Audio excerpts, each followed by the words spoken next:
अस्सलाम वालेकुम and welcome back to believe physics dear students.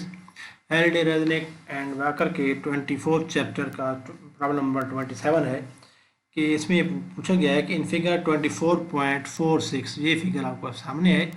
इस फिगर में हुआ क्या है कि इसमें तीन सर्कल्स के क्वार्टर्स हैं, आर्क्स हैं सर्कल की, जिनका सेंटर जो है वो यहाँ पर है।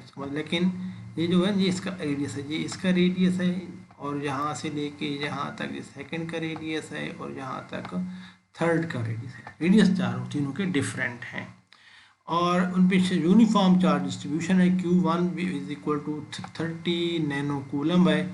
Q2 जो है वो 3 टाइम्स Q1 है, यानी 3 से उसको 30 को मल्टीप्लाई तो 90 नैनो कूलम आ जाएगा।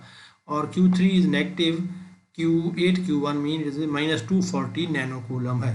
तो what is the net electric potential at the origin. हमने क्या करना है, इनमें से नेट इलेक्ट्रिक पोटेंशियल हम तीनों के लिए इलेक्ट्रिक पोटेंशियल निकालेंगे और फिर उसको हमको ऐड कर देंगे। सिंपल देखें, डेटा गिवन हमारे पास ये है कि Q1 हमारे पास है 30 नैनो कूलम, जो मैंने बताया है। इस नैनो को हम 10⁻⁹ लिखते हैं तो बन जाएगा 30 × 10⁻⁹ coulomb.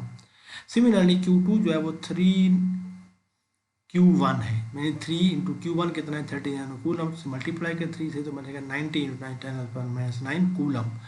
And Q3 is -8 Q1, तो -8 से मल्टीप्लाई करना, ये बन जाएगा -240 × 10⁻⁹ कूलम।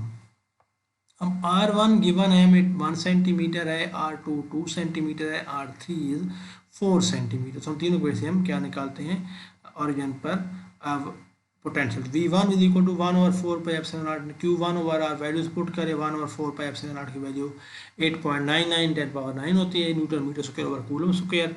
और Q1 हमारे पास है 30 × 10⁻⁹ coulomb and then R is equal to 1 × 10⁻2 metres. इन सब को सॉल्व करें तो ये वोल्ट बनता है, तो ये वोल्ट इसकी यूनिट बनेगी। सिंप्लीफाई करें, मल्टीप्लाई का आंसर आता है 26970 वोल्ट, तो 26,970 वोल्ट आ जाएगा। ठीक है। दूसरा इस तरह हम Q2 के लिए हम सब वैल्यूज पुट करेंगे। Q2 की वैल्यू हमें ऊपर निकाली हुई है, R2 की वैल्यू निकाली हुई है, ये हम यहाँ पर पुट करेंगे, सिंप्लीफाई करेंगे। Q2 की वैल्यू हमारे पास है 40455 वोल्ट। सिमिलरली Q3 की वैल्यू जब सारे वैल्यूज पुट करें तो आते हैं -53940 वोल्ट। अब V1 V2 V3 हमने निकाल ली है, तो net electric potential at origin will be equal to V, और वो बराबर V1 + V2 + V3 सम, जस्ट अलजेब्रिक सम। तो हम इसमें साइन का ख्याल रखना होता है, साइन के साथ लिखने होते हैं।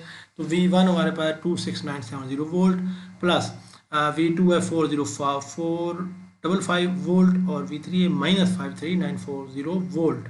तो इन सबको सॉल्व करना आंसर आता है 13485 वोल्ट। अगर हम इसको किलो वोल्ट में करते बनेगा 13.485 किलो वोल्ट, या हम इसको एस्टिमेशन के लिए या इसको राउंड ऑफ करके 13 किलो वोल्ट भी लिख सकते हैं। तो electric potential due to all 3 arcs, net electric potential at origin will be 13 kilovolt, and that completes question number 27 also.